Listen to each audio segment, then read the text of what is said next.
We are only 2 days away from the first round of the NFL draft. The Detroit Lions hold the second pick, which means they should have no problem finding an impact player. Almost every mock draft has the Lions taking a player on defense, like Aiden Hutchinson from Michigan. Sports director Jack Doles caught up with the Free Press beat writer Dave Burkett to get his thoughts. Dave, are you hearing any talk about potentially moving down and trying to get more assets?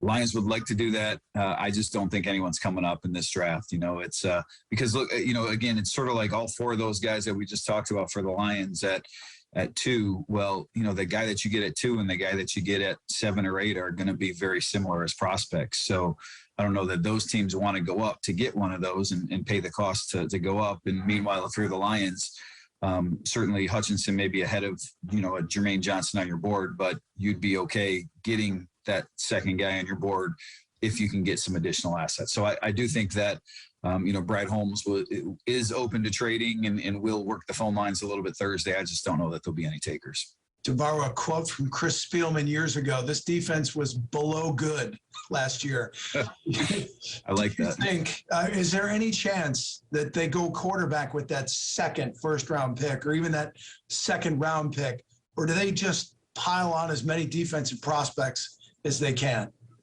Look, I think there's a lot of value to going defense, just because they do have holes at really every level. You know, they need an edge rusher. Certainly they could use a starting safety or some help at linebacker.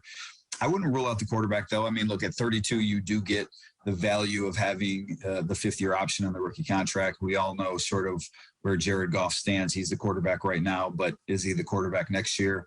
I think the Lions are still trying to figure that out. So if there's a guy that they like, if a guy falls to 32, maybe is even there in the late teens or 20s, I mean, maybe there is a chance that they take that quarterback, even go up to get that quarterback. They did work with Malik Willis and Sam Howell at the Senior Bowl, and they came away impressed by both those guys. Malik Willis has all the traits to be really good. He's just far away from being good. So I think it's possible, but I think, again, that's probably one of the least likely scenarios. Dave, you've been there a while. You've seen a lot of these Lion GMs that, you know, their drafts did not stand the test of time.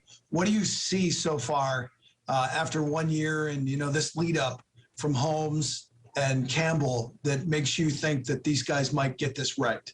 I think it's still early to tell in the draft. I like what they did last year. Obviously, you know, Penei Sewell looks like he has a really bright future ahead of him. And, you know, Amon-Ra St. Brown was quite the pick in the 4th round. So still too early to tell on some of those guys. But overall, I like the direction that they're headed. I mean, you go back a couple years ago and really the lack of buy-in was pretty apparent within the locker room. And, you know, maybe some of that last year was just new voice, new person in charge. But you know, the feedback from people inside the building, even when the Lions were 0-8 midseason, you know, I did have people reach out to me to tell me, you know, hey, you know, just give it some time and trust in this guy. And so you know, I think that speaks volumes when things aren't going well, that, you know, voices still come out to support somebody. All right, that was Jack earlier with Dave Burkett. We'll have the first 3 days of the NFL draft on the air over at ABC4 West Michigan.